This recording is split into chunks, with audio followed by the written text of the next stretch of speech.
Hello, English learners. Welcome back to EnglishPod. My name is Marco. And I'm Erica. And today we're bringing you, again, the great series, I'm Sorry, I Love You, Part 6. The newest installment in the EnglishPod soap opera.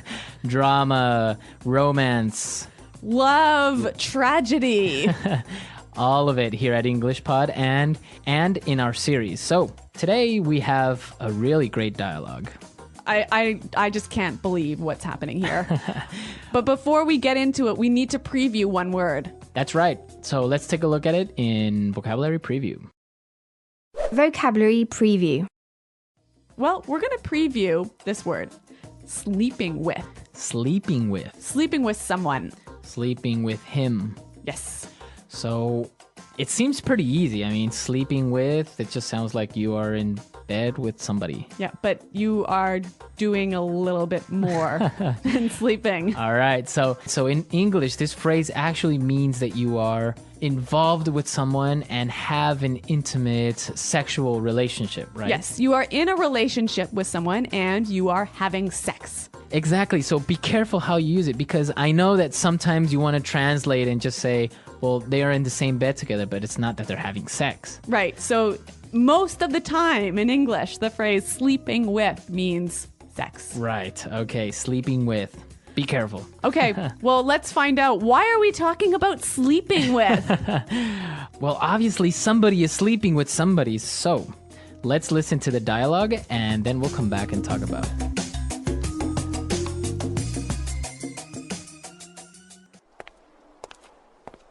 This is ridiculous.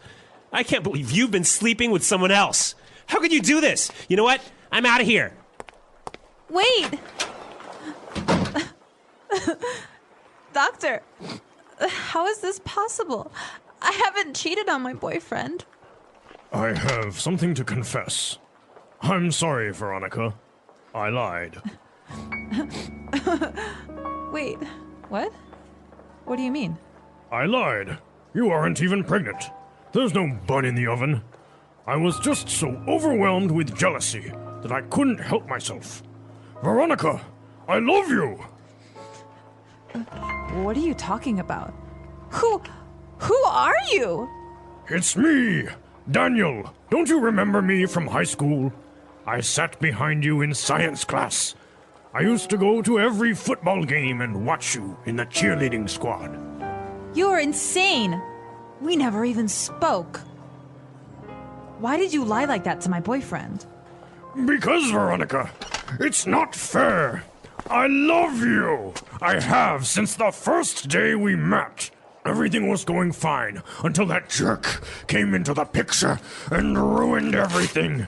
I went to med school and became a doctor for you. You always said how you wanted to marry a doctor. You will be mine now, one way or another.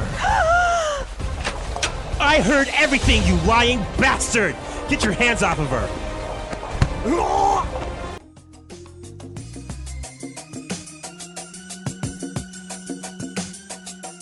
Scandal again.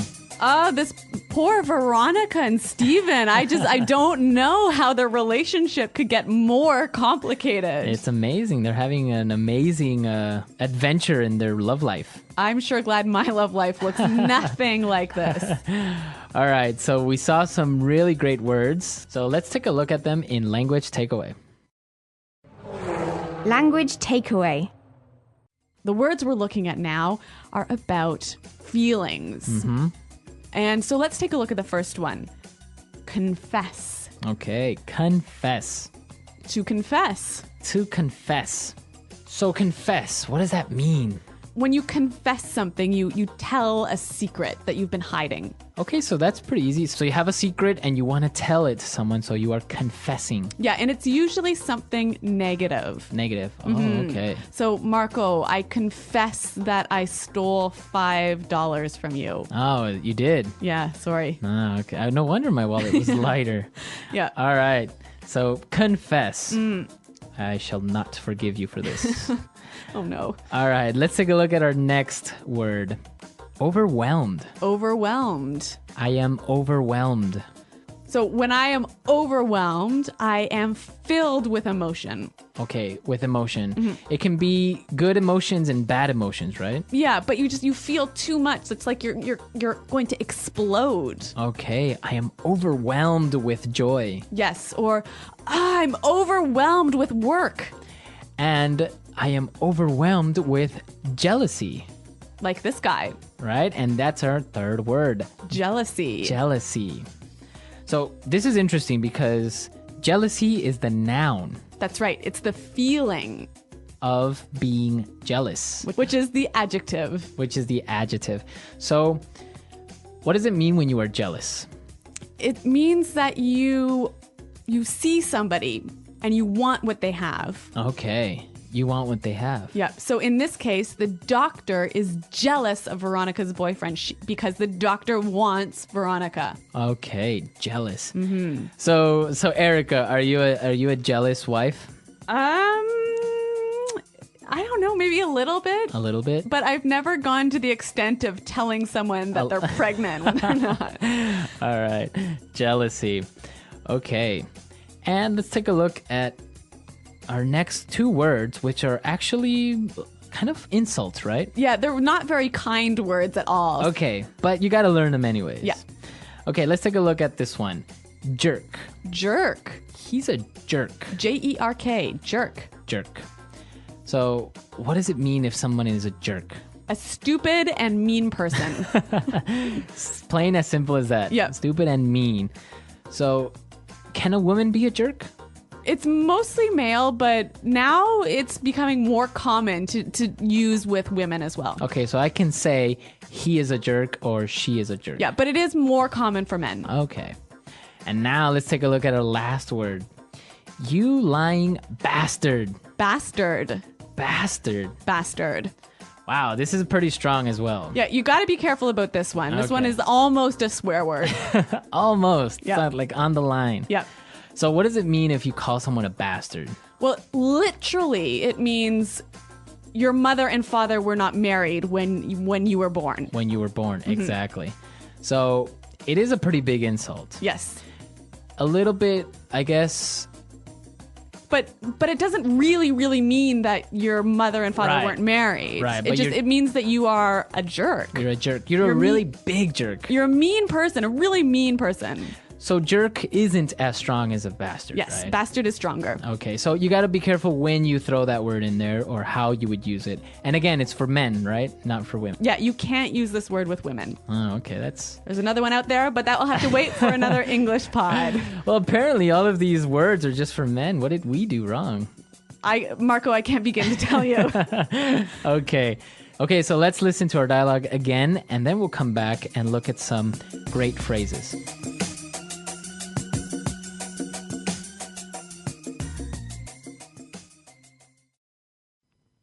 This is ridiculous. I can't believe you've been sleeping with someone else. How could you do this? You know what? I'm out of here. Wait! Doctor, how is this possible? I haven't cheated on my boyfriend. I have something to confess. I'm sorry, Veronica. I lied. Wait, what? What do you mean? I lied. You aren't even pregnant. There's no bun in the oven. I was just so overwhelmed with jealousy that I couldn't help myself. Veronica, I love you. What are you talking about? Who are you? It's me, Daniel. Don't you remember me from high school? I sat behind you in science class. I used to go to every football game and watch you in the cheerleading squad. You're insane. We never even spoke. Why did you lie like that to my boyfriend? Because, Veronica, it's not fair. I love you. I have since the first day we met. Everything was going fine until that jerk came into the picture and ruined everything. I went to med school and became a doctor for you. You always said how you wanted to marry a doctor. You will be mine now, one way or another. I heard everything, you lying bastard! Get your hands off of her!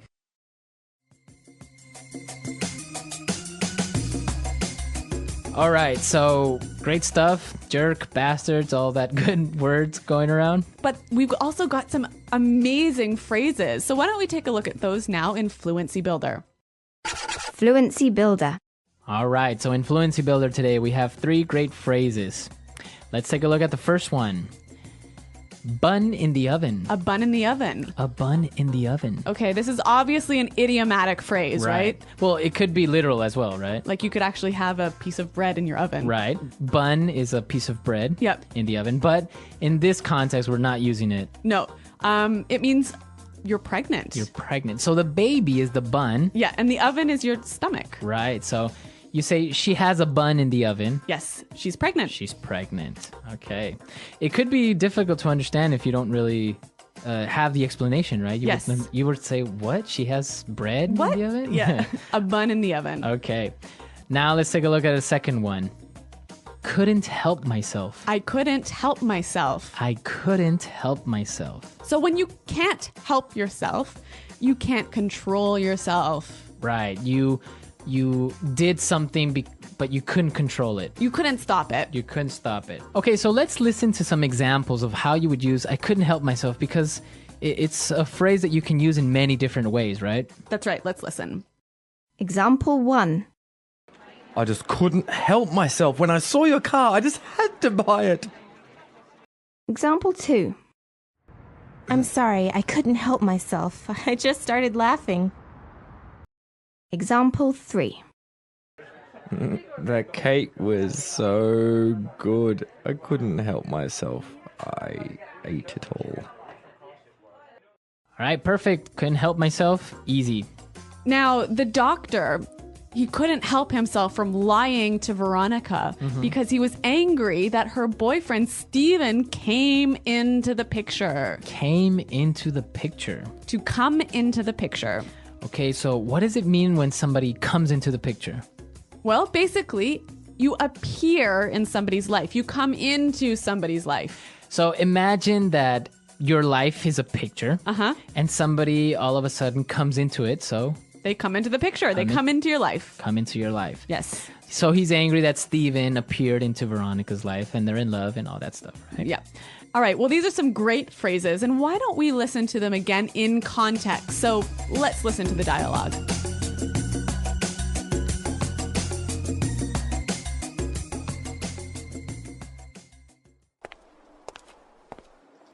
This is ridiculous. I can't believe you've been sleeping with someone else. How could you do this? You know what? I'm out of here. Wait! Doctor, how is this possible? I haven't cheated on my boyfriend. I have something to confess. I'm sorry, Veronica. I lied. Wait, what? What do you mean? I lied. You aren't even pregnant. There's no bun in the oven. I was just so overwhelmed with jealousy that I couldn't help myself. Veronica, I love you! What are you talking about? Who are you? It's me, Daniel. Don't you remember me from high school? I sat behind you in science class. I used to go to every football game and watch you in the cheerleading squad. You're insane. We never even spoke. Why did you lie like that to my boyfriend? Because, Veronica, it's not fair. I love you. I have since the first day we met. Everything was going fine until that jerk came into the picture and ruined everything. I went to med school and became a doctor for you. You always said how you wanted to marry a doctor. You will be mine now, one way or another. I heard everything, you lying bastard! Get your hands off of her! Okay, so Veronica's not pregnant. That was a close one. Yeah. Okay. Phew. Actually, they're not married. So this is a very controversial topic, right? Yep. being knocked up. Yes, nice phrase. Nice phrase. So there's a lot of interesting phrases and ways you can talk about pregnancy. So if you're knocked up, you're pregnant. Right. So you could hear that in movies. It's Yeah. not really, I would say, a proper way of saying. No, it's not right? that polite because Right. it gives you the idea that it was a mistake. Right. So you would say she got knocked up. Yes. Another common phrase is preggers. Preggers. I heard this is more Australian, right? She's preggers, so she's pregnant. So it's actually a pretty interesting topic. I know that, for example, in Latin America, if a girl that's maybe in her early 20s gets pregnant accidentally by her boyfriend, usually the families expect them to get married. Really? Yeah, so it's kind of like, should they get married? Should they not? So there's a lot of pressure. a lot of pressure. But it's different in other countries, right? Yep. So I don't know, for you guys, what's it like in your country where you live? Is there pressure on the guy and the girl to get married? I mean, should Steven and Veronica get married in this situation? Or what about just living together? Yeah. Or as they say, living in sin, right? Living in sin.